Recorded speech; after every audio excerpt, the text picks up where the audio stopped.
Vous êtes-vous déjà retrouvé dans une situation où vous voyez que vos ventes ralentissent ou que votre business va un petit peu moins bien et vous commencez à imaginer que vous allez tout perdre, que vous allez vous retrouver sans source de revenus, à devoir quitter là où vous habitez, vous retrouver à vivre sous un pont ou peut-être devoir retrouver un travail salarié? Ce qui est horrible pour les entrepreneurs. Non, vraiment, si vous avez tendance à avoir cette anxiété, cette peur du manque et surtout la peur de manquer d'argent, la peur que l'argent ne vienne plus, qu'il n'y ait plus d'abondance, écoutez attentivement ce que je vais vous dire. En fait, je vais vous donner des petits conseils très simples et rapides à mettre en place pour ne plus vivre cette anxiété constante et ce sentiment d'insécurité. Parce que ce sentiment, il est épuisant. Et d'ailleurs, vous allez vous rendre compte que c'est pas que lié à votre niveau de revenu. On peut avoir un business qui tourne très bien, mais toujours être en insécurité en se disant mais si ça se trouve, ça marchera plus et je ferai plus ce que j'aime et ce qui me passionne et je vais tout perdre.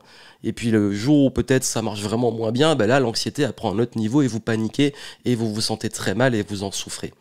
Je vais vous dire une chose, c'est pas réel. C'est pas réel. Et d'ailleurs, justement, cette peur du manque et cette anxiété ne sont pas réelles. Bienvenue ici Joanne Yangting, entrepreneur depuis 2008. Aujourd'hui, j'aide et j'accompagne les dirigeants entrepreneurs indépendants pour les aider à simplifier, optimiser leur activité pour qu'ils puissent se stabiliser, avoir une croissance saine et puis surtout avoir, en tant qu'entrepreneur, en tant qu'indépendant, cette paix, cette sérénité. Et justement, pour avoir la paix et la sérénité, ça commence aussi dans la tête. Parce que qui dit anxiété et peur du manque, dit qu'on a envie que l'argent continue d'entrer et pouvoir justement maintenir une activité qui tourne bien. Mais il se trouve que dans l'entrepreneuriat, le business et l'activité peuvent varier. Et du coup, quand ça rentre, on est au top, et quand ça rentre pas, on commence à être anxieux et paniqué. Et puis finalement, on se rend compte avec le recul que, de toute façon, ça va encore, mais on imagine toujours, et si ça s'arrêtait, et si ça allait plus? Comment surmonter cette anxiété? Cette anxiété, comme je vous l'ai dit, elle n'est pas réelle. Ça veut dire que l'anxiété, oui, la sensation, les émotions, ce que vous vivez, elles sont réelles. Par contre, c'est une projection. C'est un scénario que vous créez dans votre tête. Et d'ailleurs, vous vous rendez compte que c'est même pas une question de situation réelle, c'est que vous rentrez en anxiété quand vous commencez à imaginer un futur horrible. Et vous imaginez toutes les choses qui vont se passer et vous les vivez. Et c'est une double peine. Parce que vous les vivez déjà en anticipation. Donc c'est comme si vous les viviez réellement. Et c'est extrêmement difficile et ça crée justement de cette souffrance. Et je vais justement vous rassurer quand même sur le fait que beaucoup d'entrepreneurs passent par là ou vivent ça. Et je dirais même que c'est quasi le sentiment d'être en insécurité, c'est normal pour les entrepreneurs. C'est normal parce que quand on est entrepreneur, on est responsable de la barque, mais on n'est pas responsable de tout ce qui se passe. On doit tout le temps se réinventer, se remettre en question, aller chercher du business, s'adapter à un marché qui change ou de la concurrence et autres. Donc, ça, c'est normal d'être en insécurité quand on est entrepreneur. Ce qui n'est pas normal, c'est de se ruiner les émotions, le moral ou de se mettre en burn-out parce que on est tout le temps en anxiété du pire qui pourrait arriver. Justement, puisqu'on parle d'argent, j'ai créé un tout nouveau programme sur l'argent, la psychologie de l'argent, les stratégies d'investissement, etc. et comment le gérer. Et je parle autant de l'aspect émotionnel, psychologique et également la partie très concrète de la gestion de l'argent d'un point de vue personnel et business. Donc allez voir ça, c'est en descriptif, c'est nouveau, je viens de le lancer là pour la nouvelle année, donc ça peut vous intéresser. Let's go. Donc je crois qu'il est vraiment essentiel dans un premier temps de comprendre que quand cette anxiété elle arrive, bah, finalement, c'est juste une projection et des pensées qui arrivent. Et ces pensées, vous pouvez les changer. Et comme je l'ai dit, c'est une situation de stress, c'est pas forcément une vraie réalité. Donc, si on arrive à gérer cet inconfort, parce que vous allez souvent l'avoir, c'est là que ça devient plus intéressant. Parce que le but, c'est pas forcément de réussir à changer le fait que vous pouvez avoir un business qui a des hauts et des bas. Parce que le business et la vie, ça marche comme ça. Il y a des hauts, il y a des bas. Maintenant, c'est quelle attitude, quelle réponse vous amenez à ces hauts et ces bas, ou cette perception du haut ou du bas, et surtout du bas qui pourrait arriver. Donc, c'est une sorte déjà de reconditionnement mental. C'est d'arrêter tout le temps de laisser partir ces scénarios ou d'y accorder trop d'importance. Moi, la technique que j'ai, et c'est justement, comme je vous dis, que c'est parfois, on se met dans des paniques pas possibles, on imagine les choses, alors que la réalité n'est pas si dramatique. Et puis surtout, même si c'était aussi dramatique, pourquoi se faire vivre la double peine? Donc, moi, généralement, quand ce genre de pensée arrive, j'en rigole presque et je m'en détache. J'observe, je dis, ok, ah tiens, c'est l'anxiété qui arrive, voilà le truc qui se passe. Et est-ce que oui, Parfois, ça m'arrive, quand on prend des risques ou quand il y a des situations un peu plus tendues, de se dire, bon, ben voilà, je commence à sentir que là, ouais, je sens le stress qui monte. Et c'est souvent, c'est dans la poitrine. On sent que ça se compresse, on sent que c'est chaud. Et finalement, on apprend à le gérer. Et c'est pour ça d'ailleurs que les athlètes et les sportifs de haut niveau s'entraînent à gérer les gros niveaux de stress.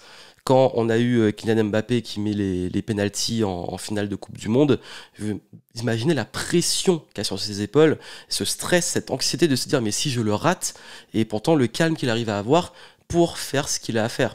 Donc je pense que c'est pas une question de changer l'extérieur, de vouloir que le monde change ou d'espérer une vie idéale sans problème. C'est soit d'apprendre justement à être à l'aise dans l'inconfort et à gérer ce genre de situation de stress. Donc il faut comprendre qu'est-ce qui le déclenche. Est-ce qu'il y a des moments particuliers où ça se déclenche? Quel est le déclencheur? Est-ce que c'est quand vous commencez à avoir une baisse de vos ventes? Donc dans ce cas, soit faut revoir la façon de regarder les stats, soit le système, ou soit se dire bah, peut-être que même quand je vois que ça baisse, c'est pas que c'est entièrement fini, et puis je ferai ce qu'il y a à faire. Ça peut être également, qu'est-ce qui déclenche? Ça peut être vous-même naturellement. C'est-à-dire que vous êtes naturellement anxieux. Donc là, il faut peut-être changer de perspective. On va y revenir sur les conseils qui vont suivre. Il y a également, si c'est peut-être que à chaque fois qu'il y a une situation où vous avez un imprévu, les choses ne se passent pas comme prévu. Donc dans ce cas, essayez soit d'anticiper, soit de vous habituer à de plus en plus d'imprévus jusqu'à ce que vous habituez à plus ou moins les différentes situations. En fait, il faut comprendre le déclencheur. Et quand on a compris le déclencheur, après, on peut aussi changer de réalité. Et comment on change de réalité? C'est qu'on évite de réagir, on répond.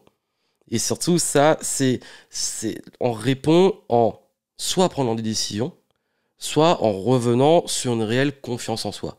Pourquoi? Parce que quand on devient anxieux, c'est parfois on a l'impression de ne pas être au contrôle. Je contrôle plus ce qui se passe et le pire va arriver, j'ai aucun contrôle dessus. Mais il y a ce que vous contrôlez pas. Donc déjà, oui, il y a un lâcher-prise sur je suis anxieux, mais je suis en train de me rendre compte que et c'est vraiment une question à vous poser, est-ce que vous contrôlez sur ce quoi vous êtes anxieux? Non. Par contre, qu'est-ce que je contrôle, qu'est-ce que je peux provoquer, qu'est-ce que je peux influencer? Et là, c'est une question de confiance en soi. Ça veut dire que, je vous dis, moi aujourd'hui, même dans les situations d'inconfort, je suis plutôt confiant parce que je m'en sors toujours. Et j'ai toujours un truc au fond de moi qui me dit, peut-être qu'un jour, tu t'en sortiras pas. Mais je me dis, et alors? Je m'en sortirai pas, j'apprendrai pour m'en sortir les prochaines fois. Et c'est ça en fait, c'est cette confiance en soi en se disant, mais j'ai les capacités. J'ai les compétences, je sais comment vendre, je sais comment trouver des clients, je sais comment créer une offre, je sais comment faire du marketing, donc je peux pivoter, je peux me réinventer. Si vraiment un jour ça s'arrête, bah, je suis en capacité de pouvoir mouvoir, et puis si vraiment c'est fini, bah, ça devait finir, et puis c'est tout, et je passe à autre chose, et j'ai confiance pour pouvoir rebondir, me réinventer, et puis voir une opportunité dans ça. Donc vous avez vu, je crois que il est essentiel de revenir sur repensez à toutes ces situations dans votre vie où vous en êtes sorti en fait. Et quelles sont vos forces, vos compétences, vos atouts pour que justement, si le pire arrive, vous savez quoi faire. Parfois dans l'anxiété, je me dis, bah, ok, si le pire arrive, qu'est-ce que je fais? Bah, le pire, il n'est pas si terrible que ça. Et puis en plus, le pire, pour que ça arrive, il faudrait que je reste dans cet état de paralysie, d'anxiété, de stress qui m'empêche d'être assez lucide ou d'être assez justement dans ma zone d'excellence, dans le meilleur état pour créer le futur que je veux et éviter ce scénario qui me fait peur. Donc vous avez vu que parfois c'est juste avoir cette introspection, ça aide. Et puis aussi, parfois ça peut être très factuel, ça peut être de vous dire ok, ben est-ce serait pas intéressant de savoir est-ce que c'est aussi un pilier de sécurité. Moi je sais que il me faut tant en économie de côté, tant en trésorerie pour être relativement serein, et dès qu'on arrive en dessous, ben là je sais que j'aurai plus de stress. Mais si j'ai pas envie de déclencher le stress, ben je peux me mettre ça en objectif de dire je ne descends pas en dessous de temps. Donc vous avez vu, c'est des choses comme ça en fait où on peut apprendre aussi à mettre ses propres jauges et puis à apprendre à savoir aussi créer ses actifs. Ça veut dire que dans le business, les actifs sur le très long terme, la réputation, la base de clients, le réseau que vous avez, les compétences, ça vous ne les perdez pas. Ça veut dire que généralement, quand ça va un petit peu moins bien, bah, c'est toujours des choses sur lesquelles vous devez vous appuyer et que justement vous devez construire si vous ne les avez pas encore. Parce qu'aujourd'hui, moi, je sais que j'ai une base de données assez énorme, j'ai une réputation, j'ai des compétences et surtout, le plus important, c'est la compétence.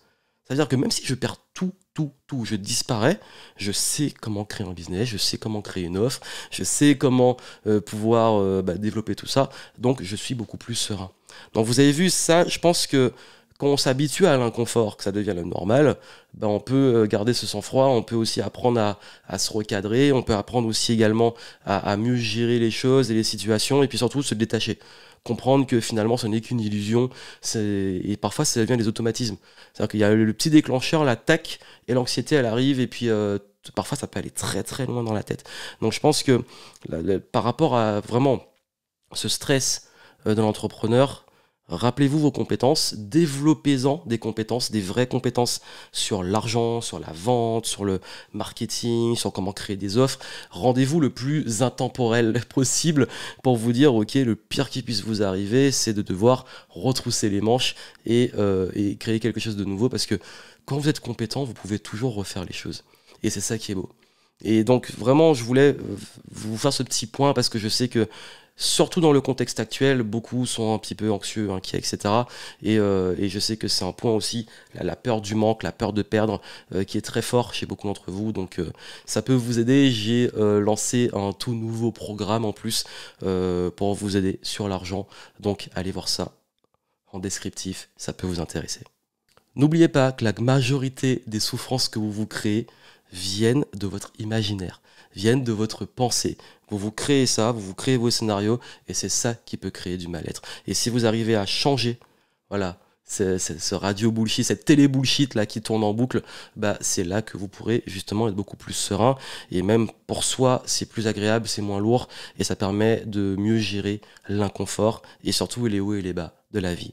Plein de succès à vous, à très bientôt.